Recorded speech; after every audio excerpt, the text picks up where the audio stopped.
আবারও ১/১১ পদধ্বনি শোনা যাচ্ছে বলে মন্তব্য করেছেন অন্তর্বর্তী সরকারের তথ্য উপদেষ্টা মাহফুজ আলম।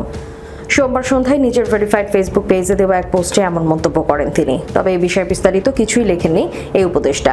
তার পোস্টে তায়েফুর রহমান নামের একজন কমেন্ট করেছেন, ১/১১ এর আগে রাস্তা এবং রাজনীতির যে প্রেক্ষাপট ছিল আজ তা অনুপস্থিত অথবা আমাদের কাছে দৃশ্যমান নয়।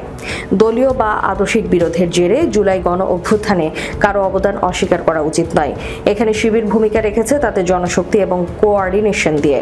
বিভিন্ন প্ল্যাটফর্ম থেকে শিবিরের কর্মীরা অভ্যুত্থানকে এগিয়ে নিয়ে গেছে, ক্ষেত্র বিশেষ চালিয়ে নিয়ে গেছেন। ছাত্রদল ঢাকা সহ বিভিন্ন স্থানে ফ্যাসিস্ট বাহিনীকে প্রতিরোধ করেছে, প্রতিরোধ স্পটগুলোতে লড়াই করেছে। ছাত্র শক্তি কোঅর্ডিনেট করছে মাঠে সামনে থেকে, সিভিল সোসাইটি আর কালচারাল সার্কেলে এবং আস্থা তৈরি করতে পেরেছে। ওই পোস্টে তিনি আরও লিখেন, ছাত্র ইউনিয়নের একাংশ, ছাত্র ফেডারেশন এবং অন্যান্য বাম ছাত্র সংগঠনগুলো মাঠ ও বয়ান ধরে রাখছে। বামপন্থী সাংস্কৃতিক এবং সামাজিক সংগঠনগুলো জুলাইয়ের শেষ দিনগুলোতে মাঠে নেমে জনগণের মধ্যে সাহস সঞ্চার করেছে।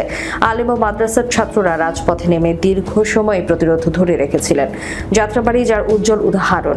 শ্রমজীবীরা এবং প্রাইভেটের শিক্ষার্থীরা প্রতিরোধের স্পটগুলোতে দীর্ঘ সময় লড়াই করেছেন। রিকশা চালক এবং নিম্ন মধ্যবিত্ত মানুষরা প্রতিরোধ করেছেন।